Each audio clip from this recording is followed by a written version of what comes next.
Good evening, good evening, good evening, and welcome to Couch Conversations with the Doctors, where true wealth is health. We want to invite you to come in and share.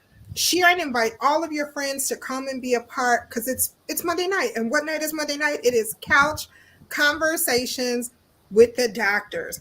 We are delighted to have you here with us on tonight and just start chiming in, letting us know that you are here. But as always, we're going to go around the table and we're going to do our great introductions. We're going to start with my colleague who is always having fun in the sun, who makes sure he gets his vitamin D, which means he leaves us alive and go and do that. That's our very own Dr. Douglas Graham. Dr. Graham?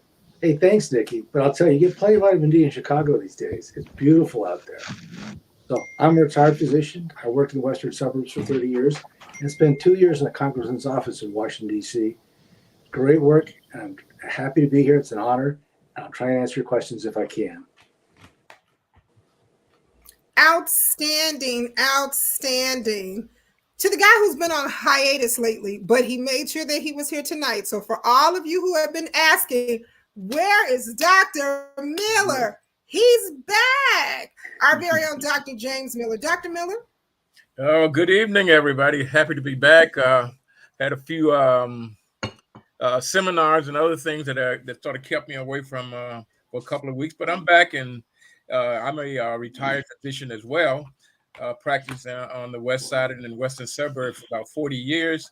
Retired in 2019, but I'm still in the business of healing the community. I might not be prescribing pills, but I'm doing other things. So that's my new responsibilities and my new tasks. So glad to be here on this panel and be able to discuss health issues in the community, and hopefully it'll be informative and enlightening for each of you. Outstanding, Dr. Miller, outstanding. To the one who's known as Dr. 100. And why is that? Because she keeps it real. That's our very own Dr. Maya Green. Dr. Green?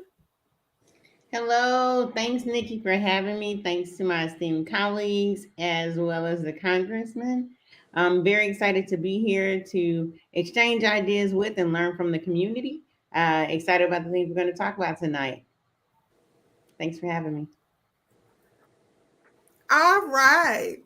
Thank you so very much to the guy who really has a passion to be the Wolfgang Puck of recipes, but he's really a doctor during the day. That's our very own Dr. Tony Hampton. Dr. Hampton?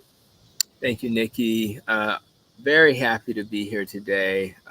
Very happy to, help people heal. So if you're trying to find a path to healing, you probably won't find it in the prescription you're taking. You're probably going to find it in lifestyle changes now, but keep taking your medicine until you heal. So looking forward to our conversation tonight.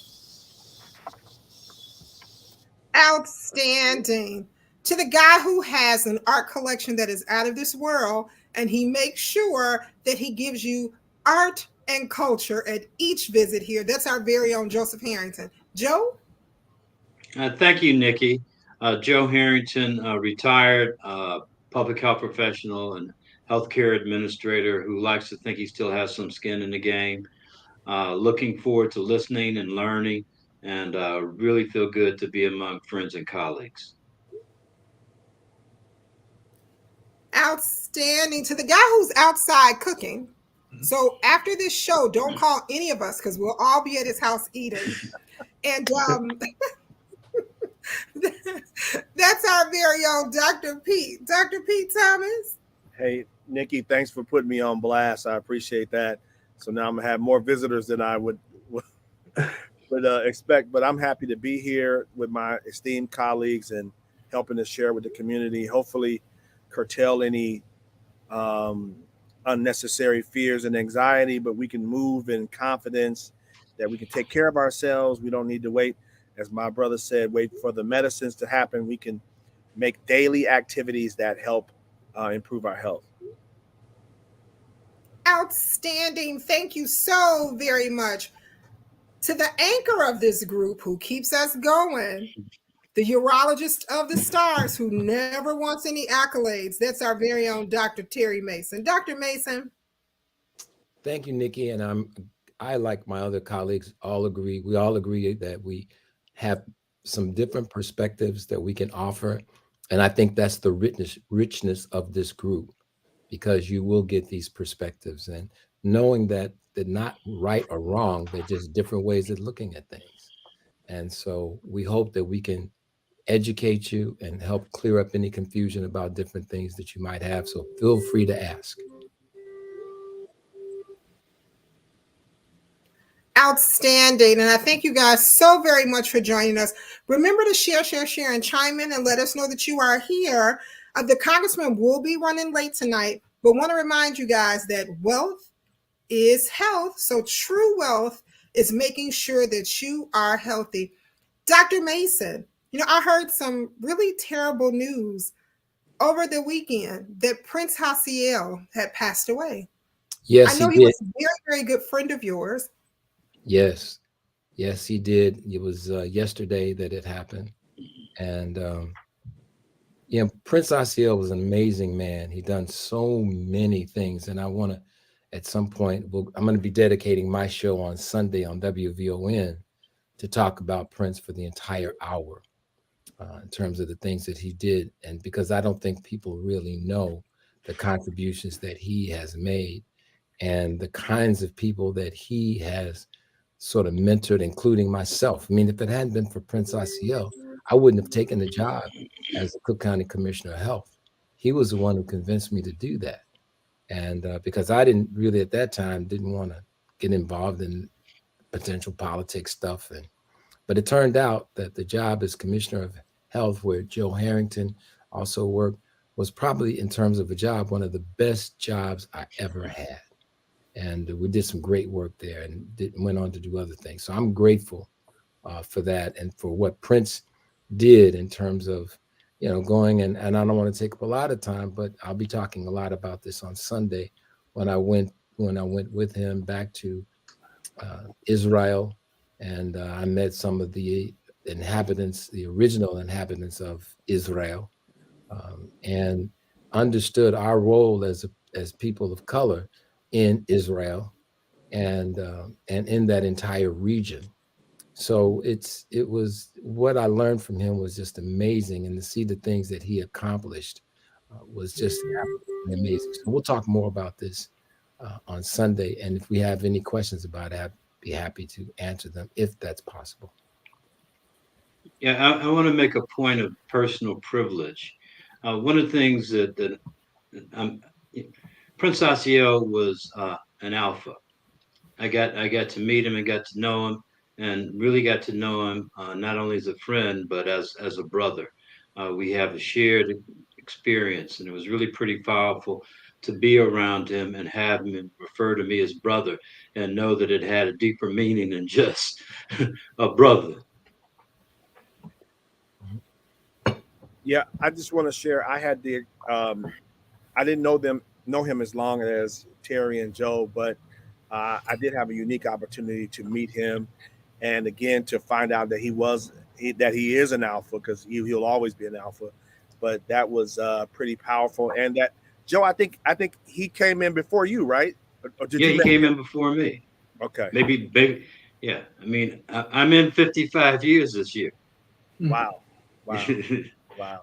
But you're only 26, Joe. What are you talking about? 55. I'm an amazing man. That's all I can say. Yeah, no, I just had, I mean, I was sort of awed at how humble he was and how much I had heard about him, but he was very unassuming, not very, I mean, I was just like, wow, he wasn't, pretentious. And even though he had done so much for our community and was so, world famous, but yet he was just so humble. And it was nice to have him in our little clinic on the south side at Woodlawn Health Center. So it was just really cool to meet him. If you can walk with King and not lose a common touch, that's us. Yeah, it is. He will be sorely, sorely missed. I mean, he will. I mean, he was about 80, 81, 82 years old, but he did so much in that lifetime, more than probably probably some people would do in 2 or 3 lifetimes. And I'm going to talk a lot about that because it's so important that we understand. And he helped to actually establish a nation and gave me the foundation of understanding who the original Jews were, the original Hebrews were, and our role in the world.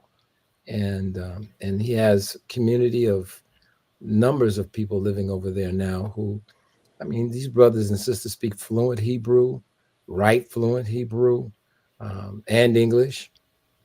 It's just amazing to see, and we'll get into that later. Well, Prince Hasiel will truly be missed.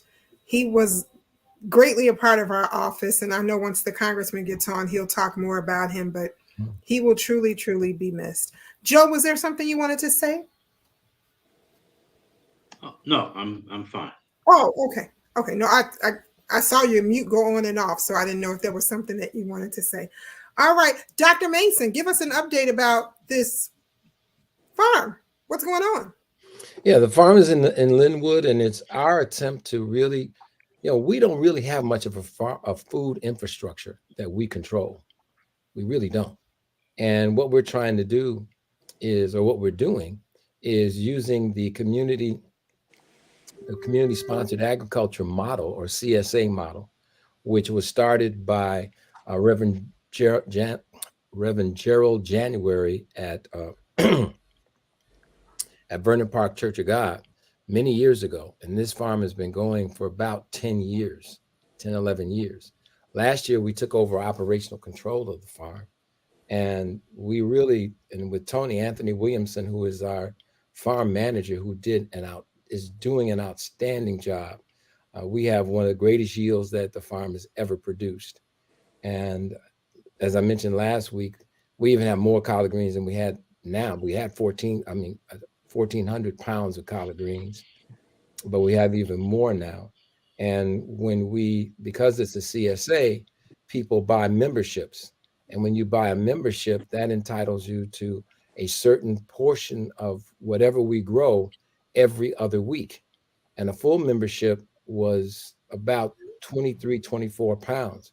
But because we've been so blessed with so much food, we're now increasing the poundage of the full membership to almost 50 pounds. And that excludes the weight of the watermelon and the cantaloupe. So when you get those and the tomatoes, it excludes that weight. So all of this is greens and all that other stuff that we have. We have 4 different varieties of kale. We got pink eye, purple hull peas. We got all kind of stuff that's growing out there. Cucumbers, and we want us to be able to think about how we're going to take care of ourselves, and we want to use this model to help us understand that ain't no Calvary coming, y'all. If we don't do it, it ain't gonna get did. Pardon my poor English here, but that's just the truth. And I'm involved for 2 reasons. Number one, because we have a farm that is organically farmed and sustainably farmed, which means that we replenish the soil so that it will continue to give us a great bounty every year. And if people are interested and want to find out more, they can just call our number at 708-816-1132. That's 708-816-1132. And that's anybody. And we charge an additional $100 if you want the food delivered to your house. Otherwise, this coming weekend is our distribution weekend. People can drive out to the farm, pick up their foods on their own. That's not a problem at all. And we're probably going to be doing a few farmers markets too, just to bring more stuff into the communities. And I'm thinking about working with some of the churches, and we want to make it worth everybody's while, because we have some returning citizens as well as non-returning citizens that work for us, but we pay them a living wage. And when we bring them out on Sunday, they get overtime just like anybody else. And we want to make sure these brothers have an opportunity to, and I've been so happy that we've been able to do some grants and through the money that we collect through our shares to keep these brothers employed.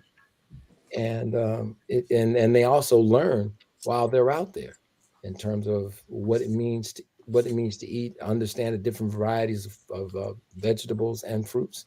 So I'm really proud to be a part of it, and I ask for anyone who feels that way to just help support us, help ourselves, because we got to understand the cavalry ain't coming. And I was just talking very quickly about, we got into a discussion about food deserts. Well, actually, I want to do a research paper, because the problem isn't food deserts anymore. That's not the problem. The problem is appetite deserts, what I call appetite deserts. That's because when people haven't eaten greens, they haven't eaten beans, they haven't eaten these things and don't have a taste for them. And we did this when I was at the Cook County Department of Public Health. We actually helped assist put one store over on the west side and some others, and brought refrigeration into some of the corner stores so they can have greens, but the people didn't buy it because they hadn't eaten it. I knew what collard greens taste like because I grew up eating them. I knew what beans taste like because I grew up eating them. And I know what that taste is like. So right now, unfortunately, we have too many of our people who are getting fast foods, 70% of which are cooked outside our homes, highly processed foods, and that's what's causing our problems. This kind of food will actually help heal you if eaten in the right way and in the right quantities at the right times. And of course, that and water. We need to drink water. We don't drink enough water. Nothing substitutes for water but water. So I'll stop right there. So, And Dr. Mason, go right ahead, Congressman.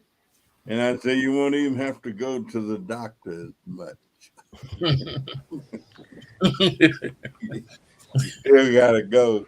Well, let me tell you what just happened to me. I just left the field school, and it was a wonderful event. It's a private school that is opening up on Parkside, 550 something north.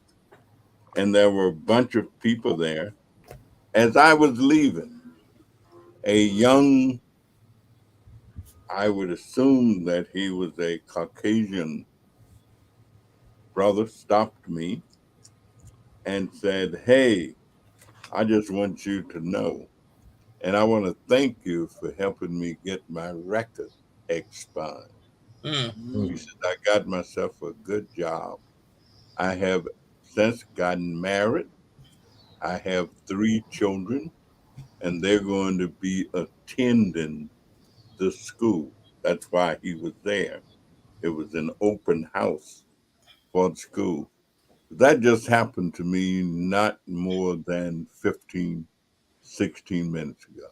And it just kind of made my day in terms of saying thank you very much. But also just the fact that this had happened for this gentleman, and as a result was able to get himself the kind of job that could allow him to put his 3 children in this private school. And so it does work. And they are a Christian orientated school because they kept talking about Jesus and things like that. So I assumed that they were Christian orientated.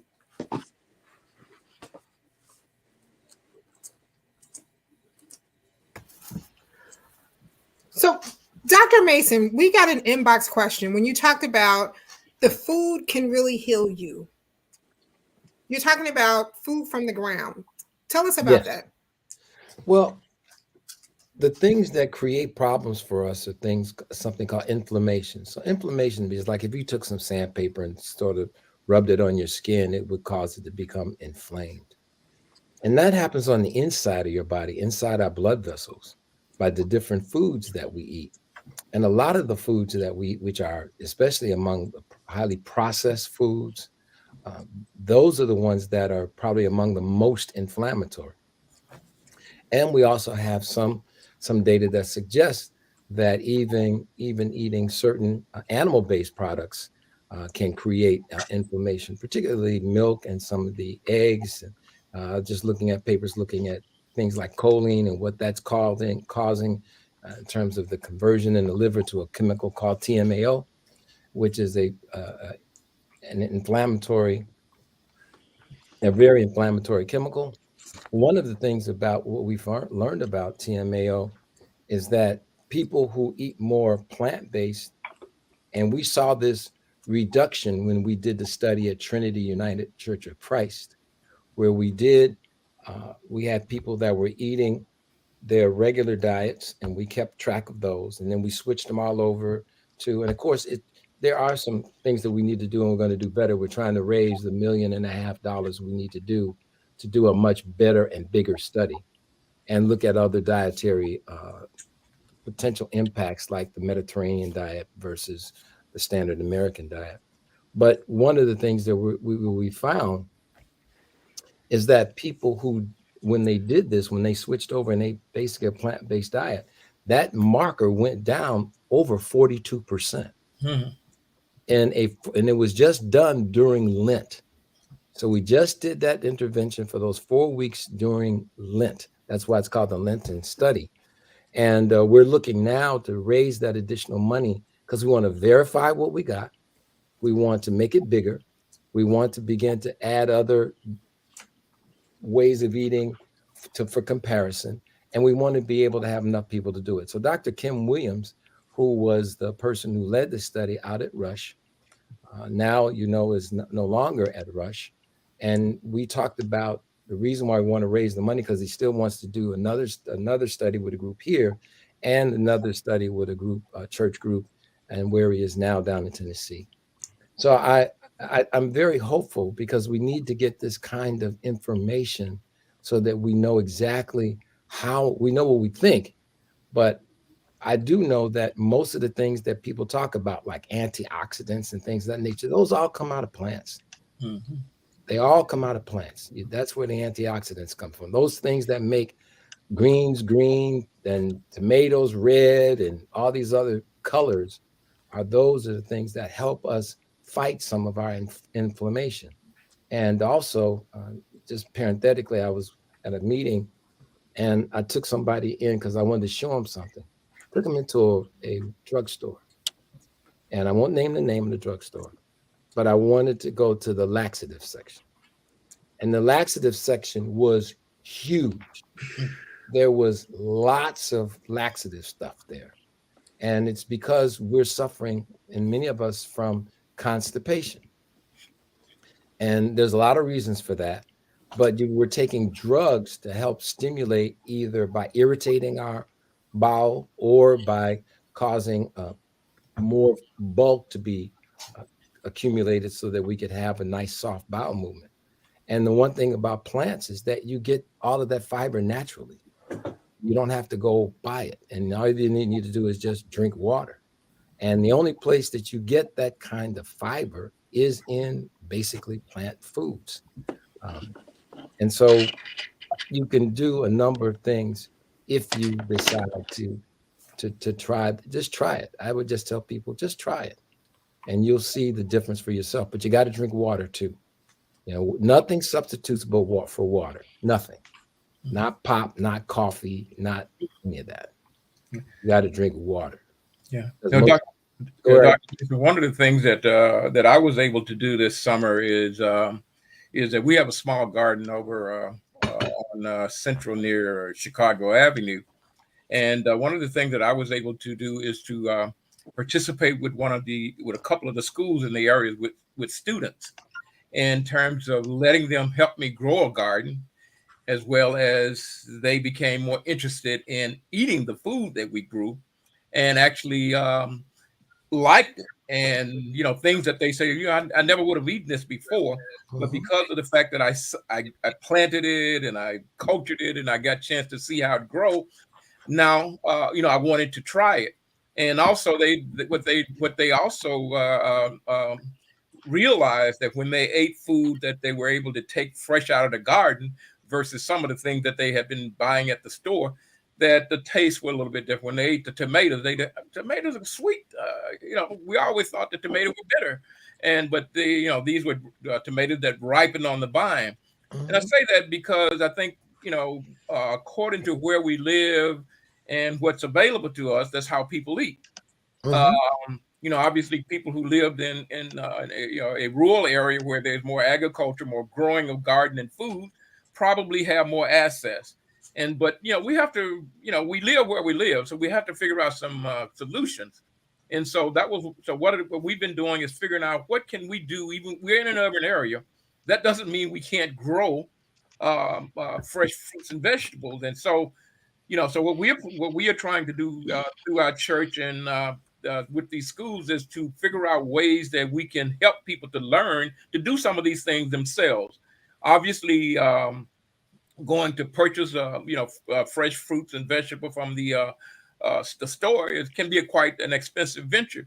But if you can grow some of these things, you can sort of cut down on the prices and still eat healthy. And so that's really has been what we tried to do with them, is to teach them. And I think that they're going to be, they're showing an interest in really learning to do these things, and also have a desire to eat the fruits and vegetables, as opposed to running to, as we were, doing the process of working in the garden. We also talked about why this is better than, going to the fast food joint to get to feed yourself. So I think that we have to really begin, everything is sort of you as you learn, you can do better when you know. But if that's how you grew, as you said, when we were young, we were familiar with collard greens and peas and beans and those things because that's what was provided for us. Today, that's not provided, and some of it is there's a hardship in certain communities in terms of being able to get those things. But I think that we have to really look at it and say, well, what are some of the solutions? And so for me, or for the group that I was working with, we said, well, maybe we should use some of these vacant lots that are really just there, not doing anything, not providing anything, to grow some things. And so we use the grow bags, and so we was able to do some things to introduce those students to that. And we're going to continue these projects so that, again, young people get to have an appreciation for foods that they normally would not didn't really care for because they weren't introduced to them. Yeah, there's I an like the irony fact of how Dr. Miller. I like the fact how Dr. Miller says that his garden is a little garden. And Virginia Knight says, Dr. Miller, the garden is beautiful. She actually commented on how beautiful the garden is, but that's just one of the gardens. I'm going to actually share with you all, and I'm going to leave it at that when I make this share, that one of their gardens, they have goats and chickens in it. So I don't know how small this garden is. May Ross says, good evening, doctors. I am so glad I get the reminder on my phone because I never want to miss it. Nellie is here. Nellie says, good evening, everyone. Audrey J. Cox is here, and she says, good evening, everyone. Connie Taylor says, good evening, everyone. Charles McDavid Sr. says, good evening, doctors. I was told that milk is nothing but cow pus. Oh, and milk does not offer health benefits except for calcium, and actually more harmful to our health. Are there other foods we can get calcium from? And how true is this? What say ye, doctors? You can go and see if you.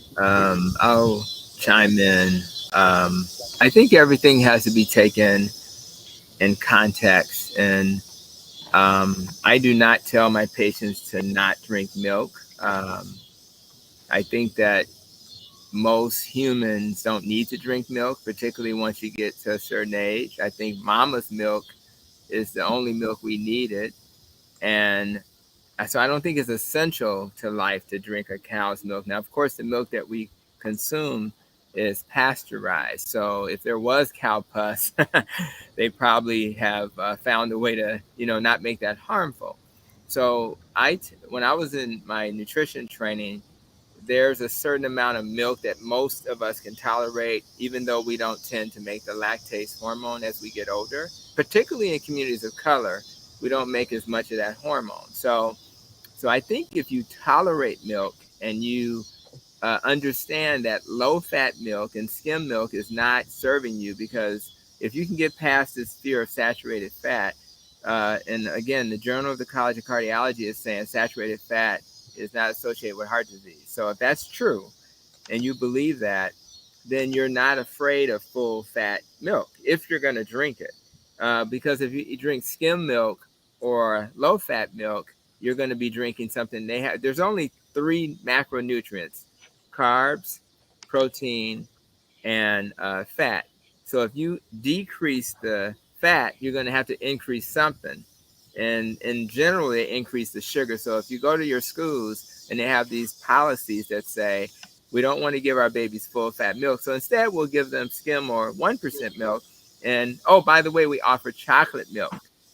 So what do you think your babies are going to choose? They're going to drink the chocolate milk, which is nothing but sugar, and it's already sugar because of the skim milk. So I think as a general rule, milk is not something that we really purchase in my home. I don't think it's necessary. I do think that you can find other ways to get calcium in your life. You certainly don't have to do it through your milk. So I think the big message is, let's stay away from things that we don't have to consume. I'm a huge fan of water. Water is just my favorite thing, and I have it right next to me right as we're speaking. But then, so I think I would look at other sources of calcium. Believe it or not, the greens that we consume have calcium in it. So if you like greens, I think that's important. And they have things like, an interesting thing about yogurt is when they ferment it, even though that's a dairy product, people tolerate that better due to the fermentation process. So that's okay. A lot of beans and, lentils, almonds, things like that. So you can go in that direction. And I think that'll be a better source of calcium. And I also can't remember the details, but my recollection is that the milk and the benefit in calcium is a little overrated too, in terms of how it affects your body. If I recall, I can't recall it, thoroughly, but it has something to do with the, acidity and all. Sometimes you're removing calcium from the bones instead of adding it when you thought you were adding it. So I think that's not the way to go. And by the way, last thing I'll say, when you want to have strong bones, you can take all the calcium and vitamin D if you choose to, and that sounds great. But if you don't use those bones, it's almost like you can take protein for your muscles, but if you don't exercise the muscle, it won't grow. So I really encourage anybody that's concerned about their bones, you got to get out and walk and move your body, maybe do some resistance exercises with bands. That's probably the best way to strengthen your bones. And if you have sufficient vitamin D in your diet, it will allow you to absorb the calcium that you have in your diet, because too much calcium, which is why you have to be careful with supplements, can also get caught up in your joints, can get caught up in your arteries, and actually can increase your risk for cardiovascular disease, ironically. I would just take a little stronger approach. I am not an advocate of milk at all, cow milk at all. Cow milk is the absolute perfect food for baby cows. That's what it's designed for. Every mammal on the planet, for the most part, makes milk for its young, which is the nutrition, and it's specifically made for that species.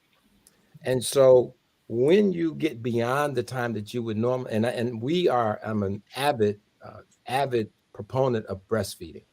When I was at the health department, we actually went around and made sure, we actually tried to pass a rule or a law to make sure that employers of a certain size had a Milky Way room.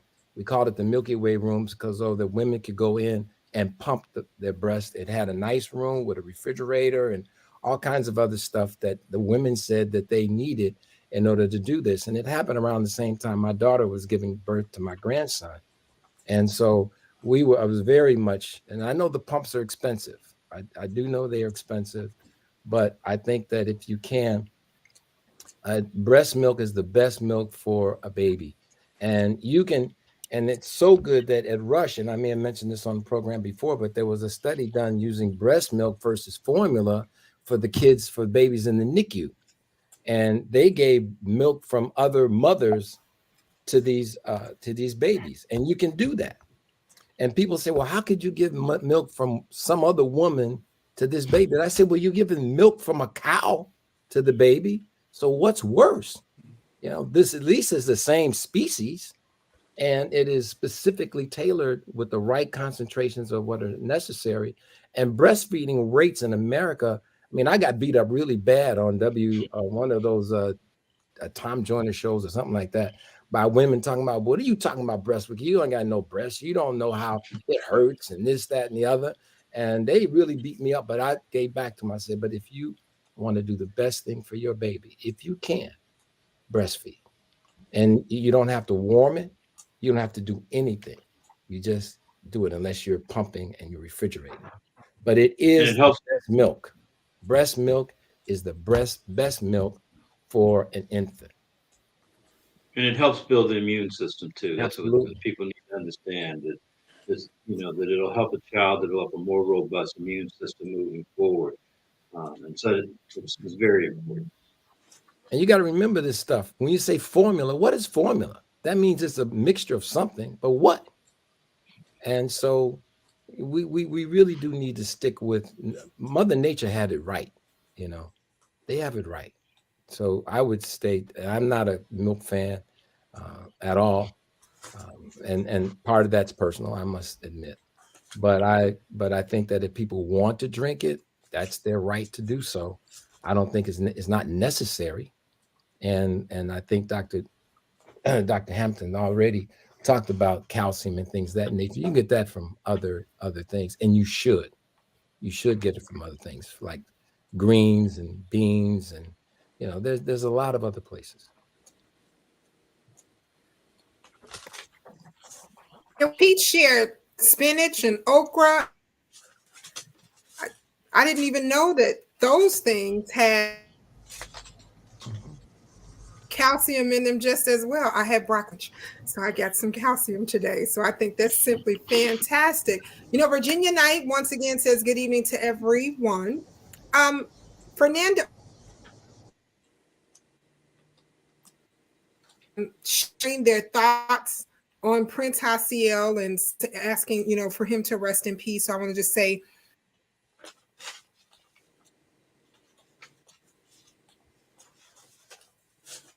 is here.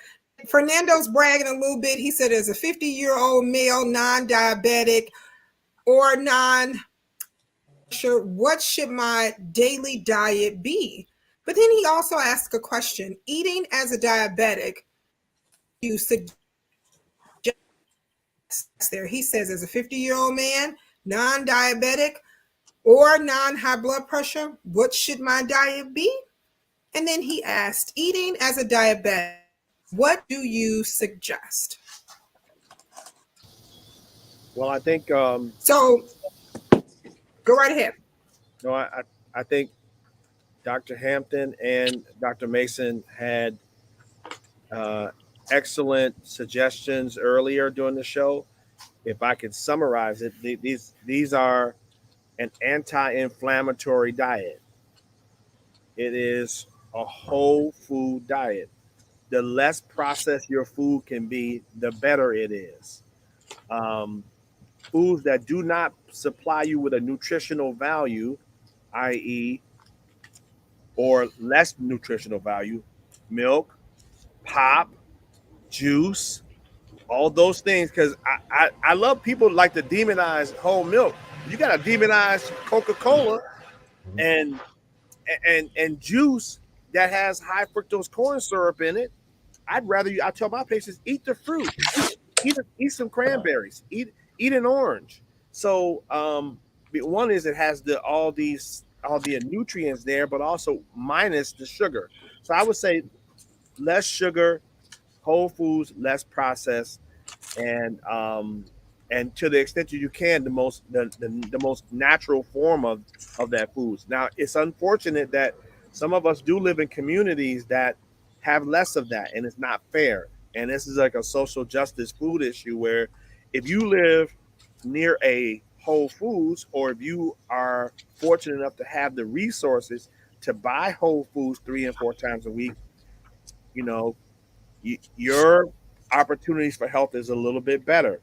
But then Dr. Mason just mentioned there are farms available to get fresh vegetables to you.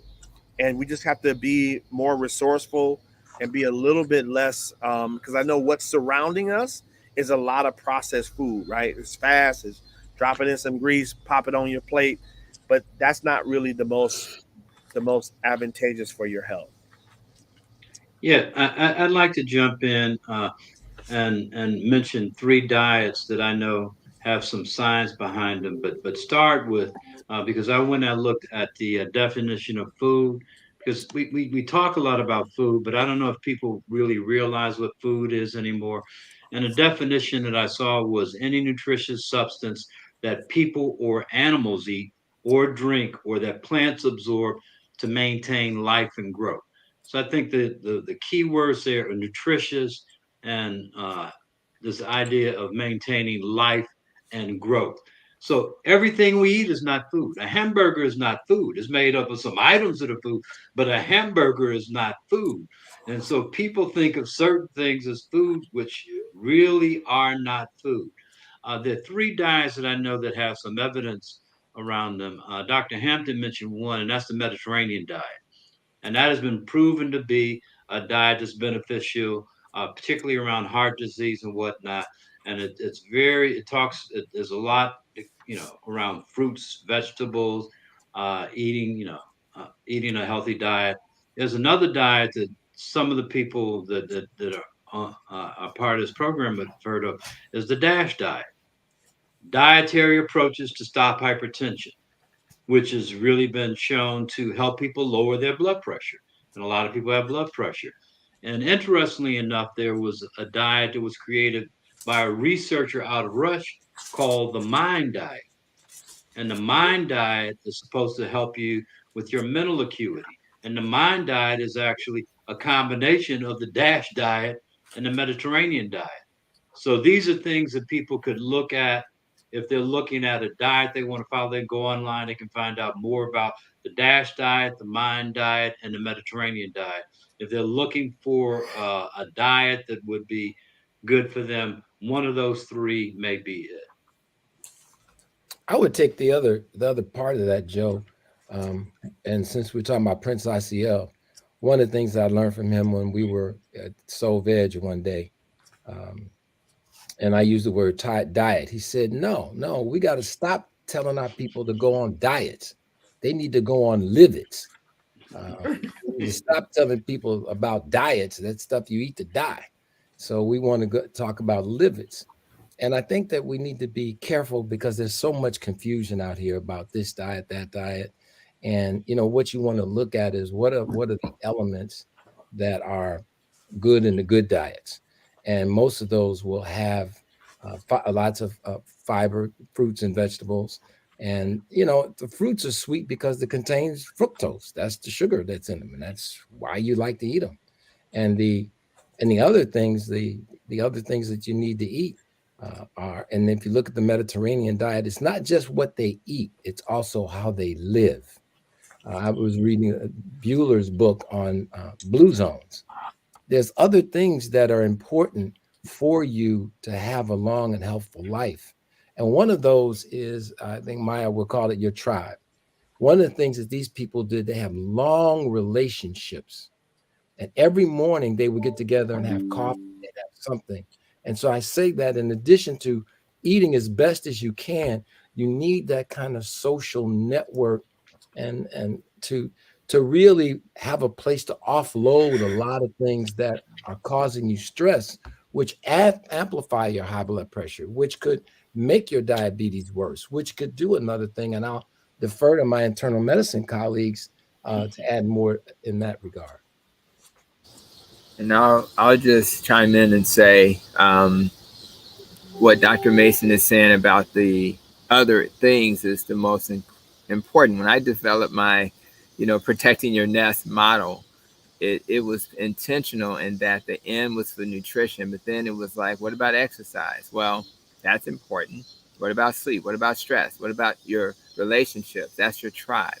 So I think it's really important that when we think about diet, if you're healthy or if you're metabolically unhealthy, where you struggle with blood pressure, diabetes, your fats in your blood, like your triglycerides are off, and maybe your waist is rounded than you'd like it to be, and your HDL, your good cholesterol, is lower than you'd like it to be. There are many ways to solve this problem. The first way is to avoid the things that cause harm. And we already know that processed seed oils, corn, canola, etc., because they take seeds and turn them into oils with chemicals, are harmful versus butter, olive oil, coconut oil, avocado oil, which are just cold pressed. And those types of oils don't tend to harm us as much. Refined grains are harmful. So if we avoid refined grains, which means cereal, a lot of cereals are refined grains. So we don't eat cereal for the most part in our house because we consider that a processed food. We consider grits processed food. We consider dressing, and you can have it every once in a while, processed food because it's made from bread. So you want to reduce the sugar and you want to eat whole foods. Now, the good news is that if you live in the blue zones, and that would be places like Italy, Japan, and Greece. And I love Greece, and they're known for Mediterranean. You will live longer than the average person. If you live in Loma Linda, California, and you're a Seventh-day Adventist, you will live longer than the average person. If you find that type of approach is difficult to do, then again, as I suggested in the past, you go to Hong Kong, where they live as long as the blue zones, if not longer, depending on the year you measure it. And in those countries, they do eat real food, but they also eat meat. So if you have access to social connections, and you have, in Hong Kong, they have great weathers, like it's not too hot, not too cold, kind of like San Diego. You have access to healthcare. It's very green, so people are outdoors and active. So if you do those things, you probably can get away with any of these diets as long as it's not the standard American diet. I particularly, for a diabetic, believe that the problem with diabetes is you can't tolerate sugar and carbs. By definition, that's what it is. So logically, that would mean that if I reduce the things that raise my blood sugar, that would probably be a very successful approach. So I think every person who's borderline diabetic or diabetic should have access to a continuous glucose monitors. It's pretty sad that we live in a country where that's not possible. They can literally monitor their blood sugar when they consume certain things, and then they will automatically get the answer to the things they tolerate, because we are individuals who tolerate things different. There are certain things I can't tolerate that my colleagues can tolerate. So I think the best way to figure this out is to stay away from the standard American diet, start eating real food. And if you decide to eat asparagus, see what happens to your sugar. If you decide to eat rice, see what happens to your blood sugar. If you decide to eat a steak, see what happens. And if you find that those things don't raise your blood sugar, that is a huge reduction in the risk for heart disease, because diabetes has the same risk of a heart attack as a person who's already had a heart attack. So we really want to avoid that glycemic state, which leads to hyperinsulin state, which leads to metabolic disease, which is one of the reasons why we have chronic illnesses. Okay, thanks. The Facebook user says, hello, everyone. Connie Taylor says, Dr. Mason, is alkaline water with a high pH better for your body? Well, let me just say this. I'll just say it at the outset, I'm not a big alkaline water believer. Okay. Let me tell you why. The pHs of this water they're talking about is 9 or whatever it is. Now, if you want to drink it, that's up to you. But you think about from the back of your throat into your stomach is about 10, 12 inches. The pH of the food, the pH of the fluid in your stomach is 2. It's extremely acidic. There's very little absorption that happens between the back of your throat and going into the stomach. Most of the absorption for foods and things come through the small intestine, which is after it leaves the stomach. So I've not understood what the real thing around alkaline water is. Because when that water gets to the back of your throat and you swallow it, it goes in a pool of acid that's about a pH of 2. So how long does that pH of 9 last? Now, this pH means whether it's acid or not acid. So if it's 7, that's water, that's neutral. If it's under 7, that's more acidic. And if it's over 7, that's more basic, or that's the way we categorize those things. So I'm just saying, I don't understand the big thing around alkaline water. I know people buy these ionizers and all this other stuff to do this, but I'm not a proponent of this, because I think you do better just drinking regular water. You just drink regular water. You don't, because the pH of the regular water and the pH of your alkaline water are going to be very much the same once they hit your stomach, and that pH is going to be very low. I just got to add that I agree with my colleague. And I know that because Dr. Sebi was such a staple in the virtual YouTube community, particularly in communities of color, and he's plant-based, herbal-based, and he talked about alkaline water often. And I'm a scientist first. In my training in nutrition and functional medicine, which I'll be completing in about 3 weeks, we touched on this subject very briefly. And in that touching on the subject, there was really no robust evidence that alkaline water would be helpful. And it's mainly because of what Dr. Mason is saying. How the heck are you going to take a drink and change your body? Your pH is so finely regulated that you can try to change it, and it's hard to change. So you drink an alkaline water, which you can simply do, save your money, and just put some lemon or some apple cider vinegar in your water, it become alkaline water. So save your money and do that if you're going to do it. But to think that that's going to be enough to add value is very unlikely. And I would argue, which is why medicines like omeprazoles and things like that you have to be cautious, because don't you need to digest that food? So if you don't have acidity in your stomach, how are you going to digest your food? So the downstream effect is profound. You may not digest the proteins properly. Now you got these large protein particles floating around. They may get absorbed inappropriately, and now you got autoimmune diseases because your body thinks that food that you absorbed it looks like your body, and the protein is too large, and now you have autoimmune disease. So I personally agree with my colleague. Until I see more robust data that's a way to go, I would not advise that that's necessary. Again, if you like a little lemon in your water, which I do, that's one thing. But to spend a lot of money on alkaline water, I think is not necessary. Okay. Virginia Knight says, thank you, Lord. 71, a little thick, but I take no meds. Facebook user says, do fried okra count? So I think he's looking for that calcium. He wants to know if fried okra counts. Well, I'm gonna leave that alone. Well, I mean, the nutritional value of food is gonna. Hold on 1 second, Dr. Hampton. Dr. Miller has started. Well, you know what? I mean, I think this is a situation where you take something nutritious, and then you put it in grease, and you neutralize the nutritional value by adding bad things to the food. So that's the issue with that. I mean, okra is good for your body as long as it's prepared the proper way. So that's an important thing. I mean, the same thing. A lot of people that I've noticed who came to my garden, they wanted tomatoes, but they didn't want ripe tomatoes. They wanted green tomatoes because they wanted to fry them. Again, they take perfectly good vegetables, and then they prepare them in a way that add things that are harmful to their body, and so somehow you sort of neutralize the value there.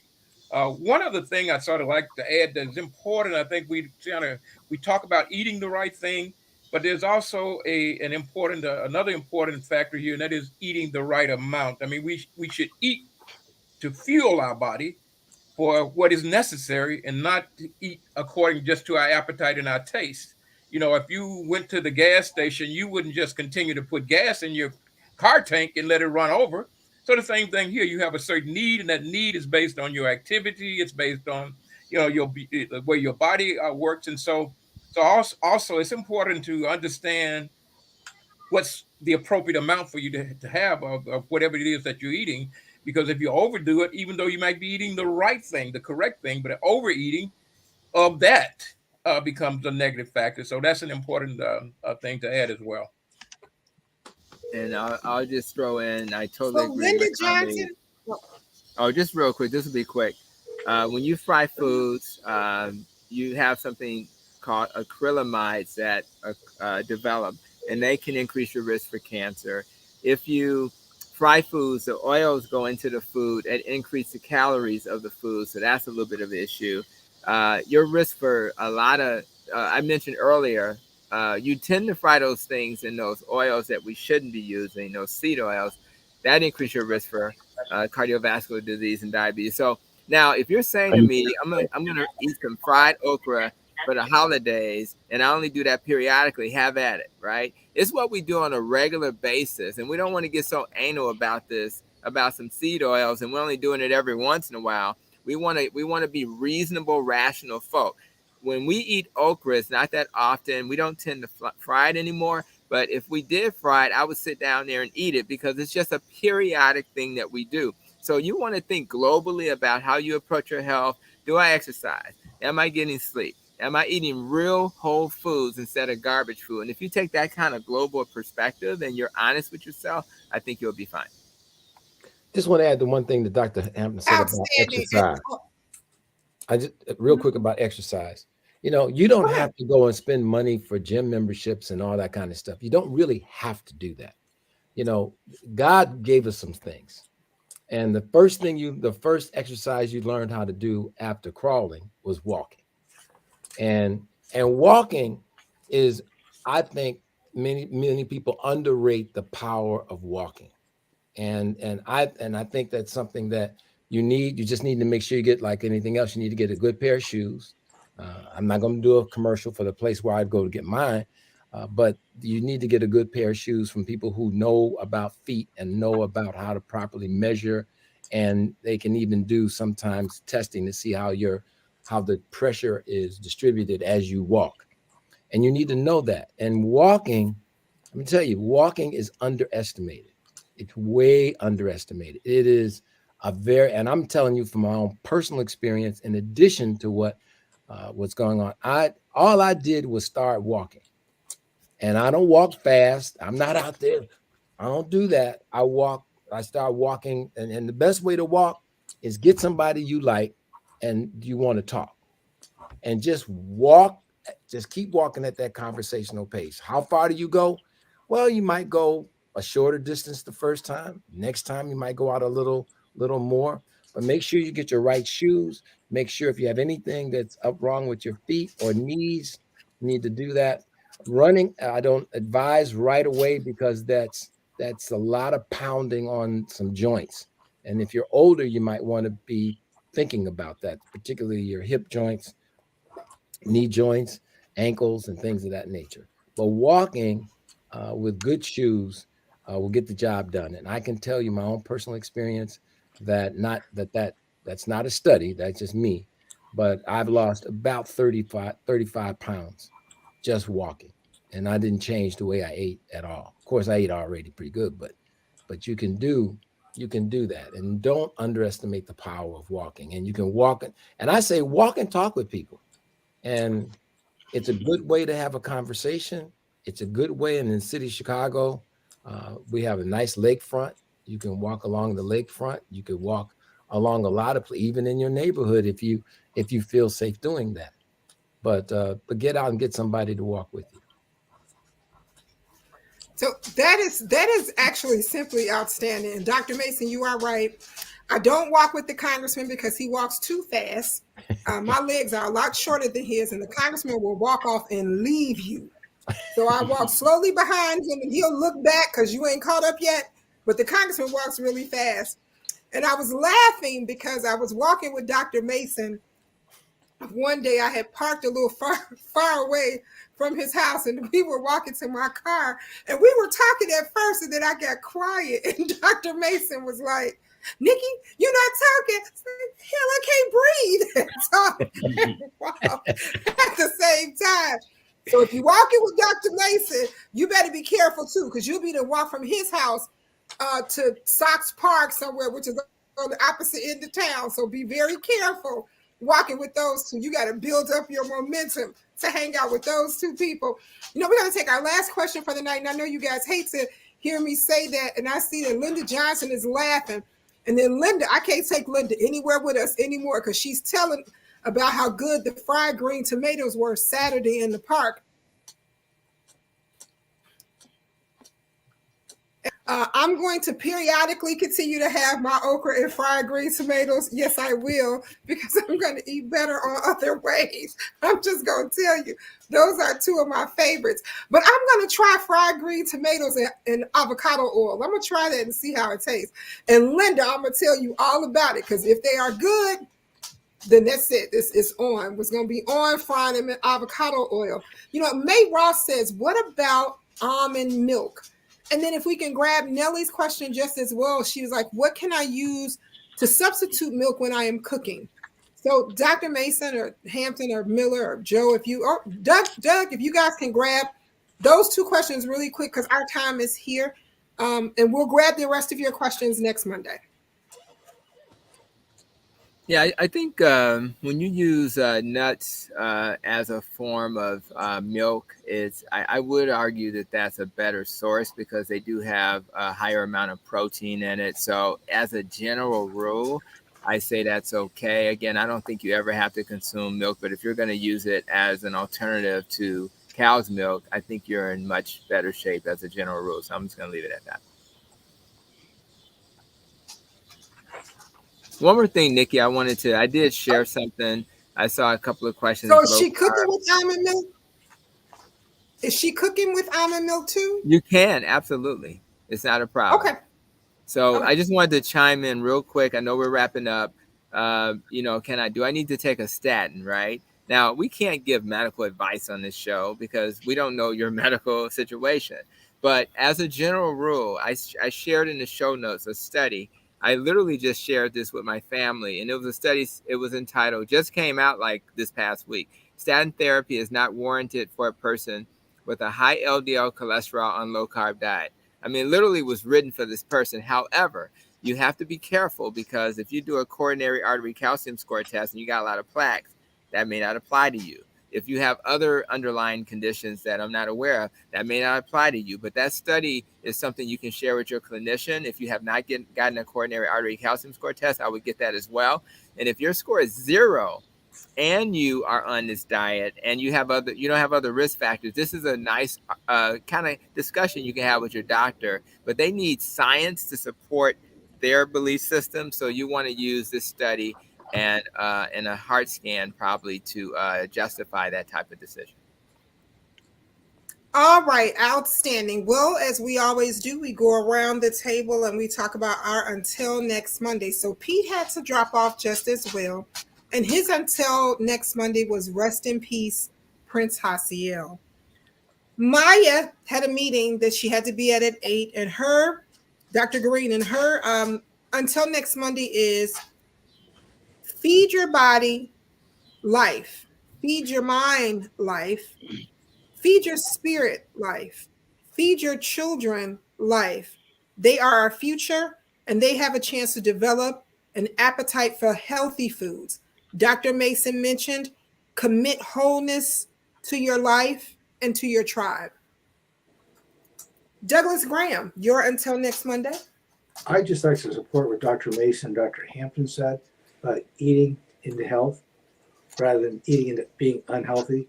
And if you go to the market now, there's a tremendous selection of fruits and vegetables to try. And for me, that seems to be the best investment you can make in your health.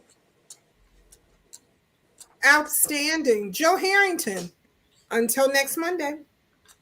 Yeah, I think everybody's heard the phrase, you do you. You can do you if you do it with common sense. A lot of people don't exercise common sense. You can do you, but pay attention to what you've heard tonight, and you'll be all right moving forward. Outstanding. Thank you. Dr. Miller, you're until next Monday. Again, I think that we're talking about using common sense. Common sense in every facet of our lives will bring about better order. So use common sense when we eat. I mean, again, what we eat, how much we eat, and the whole approach, as well as exercising, relaxing, avoiding stress as much as you can, and finding ways to deal with stress. I mean, you can't eliminate stress from this life, but we can find things that we can do to help us to cope better. And so those are, important tools that we have to put in our toolbox of life, finding those things that are going to help to keep us from the harm of the very stresses of life. Outstanding. Dr. Hampton, you're until next Monday. I'm going to do a little bit of a commercial with your permission, Nikki. I'll be going to California on Thursday through Sunday to the Symposium of Metabolic Health Practitioners conference, and it's actually a symposium for metabolic health, and it actually used to be called Low Carb USA. So why did they change the name to Metabolic Health? Because they recognize, just as I've suggested earlier, that blue zones and people in Hong Kong, totally different eating patterns. They all can be metabolically healthy with those eating patterns because they're eating real foods and all those various things we talked about. So I mentioned it because some people are still on a journey. They're trying to learn, and these conferences are virtual. I'll put it in the show notes later. But I would consider learning through those types of venues, which, they're focused on metabolic health. And again, we use that language because we understand there's different ways to get there. So I encourage you guys to check that out. When I'm there, I'll be talking about why we struggle and what we need to do to overcome those struggles. Some of that is what we do in our health system, and some of it is what I do with my patients face to face. So that's my until next Monday. Okay. Dr. Terry Mason, until next Monday. Well, I hope that you've taken in a number of the points that you've heard tonight and even previous nights, because there's been good information. And take those things, because we give you this information to help you give you tools to help you improve your health. But the one thing is that you have to do it. Reading about it, hearing somebody else talking about what they do and how they do it, that won't do anything for you. It don't work like that. There's a reason why that Nike commercial, I'm going to use it, says just do it. And if you really want to make it, and don't give up too soon. Some of you do maybe one day, nothing's going to make anything better in a day or a week. You need to give the time. You've been eating bad 40 years, and now you want 4 days to go by and you want to be healed and good again. No. Take your time, do it right, and be consistent. Be consistent. If you can't do all of it at one time, pick one thing, whether it's drinking more water or taking a small, or just add one thing over periods of time. Keep adding one thing until you get to where you want to be. And that's because it can be overwhelming. And I don't want that to be what you have to deal with. I want you to see this as a doable thing. And you can do it if you take it in small bites. You can't eat the watermelon in one bite. You got to eat it in small pieces. So try and eat it. Try and eat this information and integrate this information into your daily lives, a little bit at a time, but consistently. And every week, you should probably think about adding something else or increasing what you did before, if that works for you. Okay? Outstanding. Remember to be safe. COVID is still here, and he has some more cousins that has reared their head. So be careful. Make sure that if you're not feeling safe or not in a place where you may have herd immunity, just grab your mask. Remember to always wash your hands. And want to say congratulations to Mr. McDavid Sr. on his 25-pound weight loss from just walking. He's in such agreement with Dr. Mason and Dr. Miller and all of the doctors here about just walking.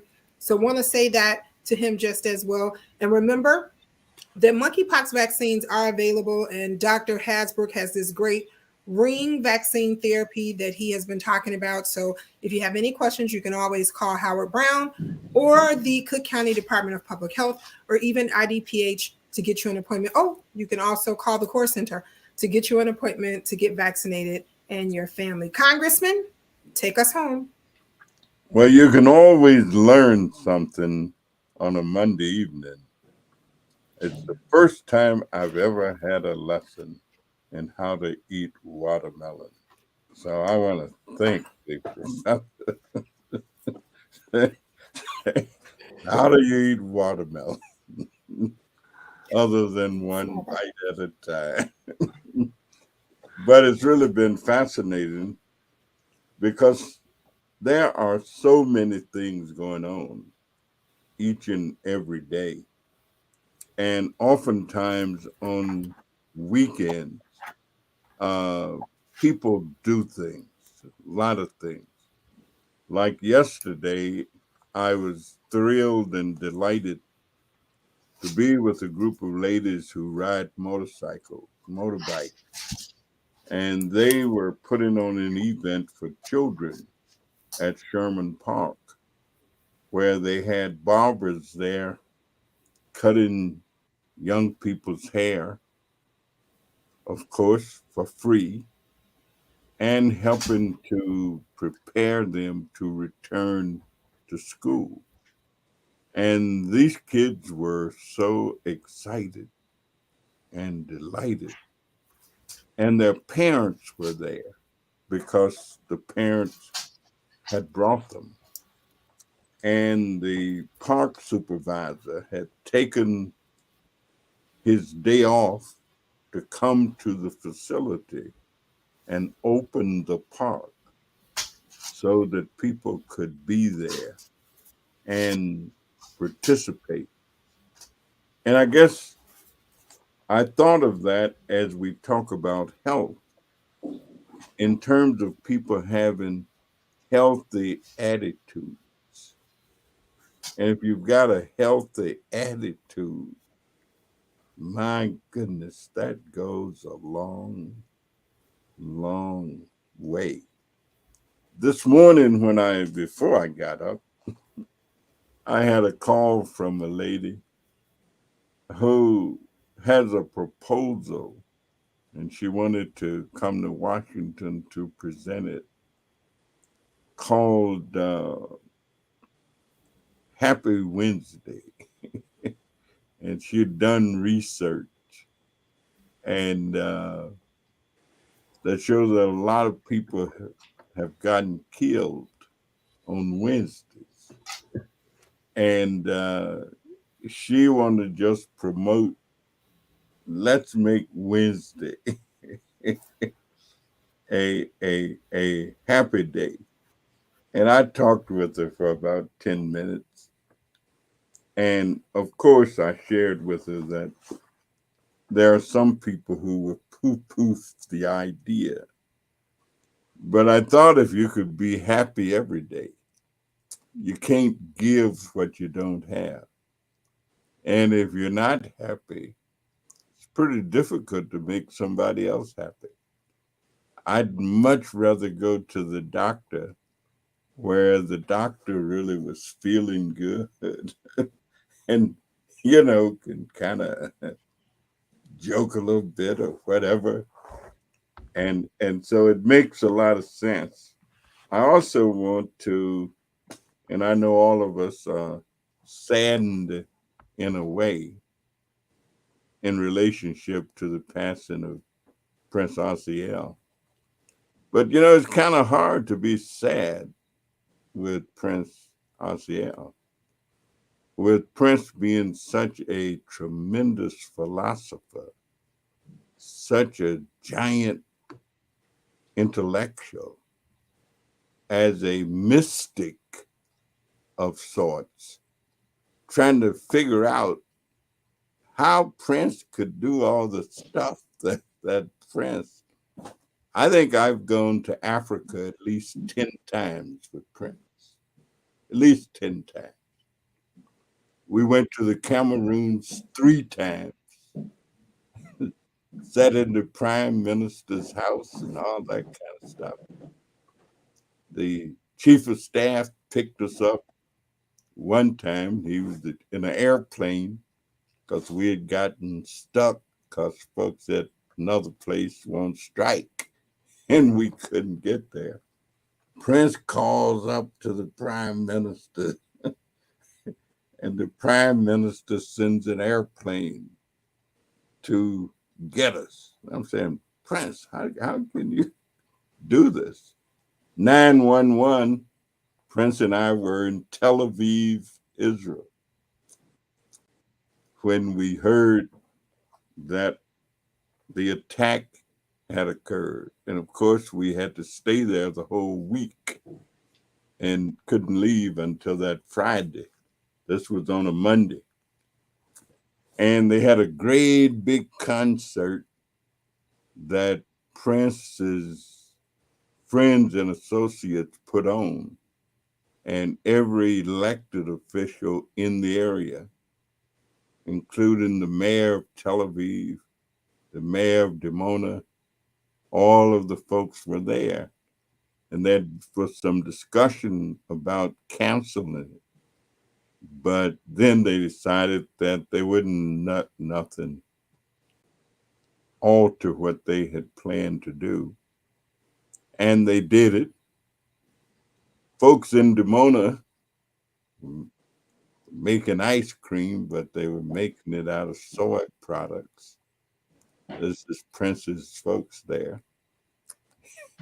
They also had they were making their own clothing, and they were doing that. They were making silk ties, and they had a sole vegetarian restaurant in Tel Aviv, just like the one that they've got here. And so trying to figure out Prince is hard to do. I mean, that is a challenge. Prince and I met with one group. We went to South Africa, and they were teaching the South Africans how to polish gold and so forth. We met with the ANC. We went to Winnie Mandela's home and had high tea with Winnie Mandela. I ain't never been that much of a tea drinker, but they didn't have any coffee. So we had high tea. And so Prince is one of those individuals that it's hard to define. Plus, he also happened to be an Alpha brother and steeped in the whole business of the meaning of brotherhood, which was very important to Prince. I met with him and some of his family a couple of weeks ago, and they pretty much, were in preparation for now. And I guess all of us who managed to know him can just say that we were thrilled and delighted to have been engaged with such a person as this. Prince was also, as I totally end, was an intellectual giant, knew more about Africa than any non-African I have ever encountered. And I've encountered a lot of folks who claim to know a lot of stuff. But Prince knew more about Africa than even most of the African intellectuals. that I have come into contact with. So thank all of you for this wonderful discussion this evening, and to Prince Asiel Ben Israel's family. It was good for us to know the Prince. Have a great evening, and we'll see you next week.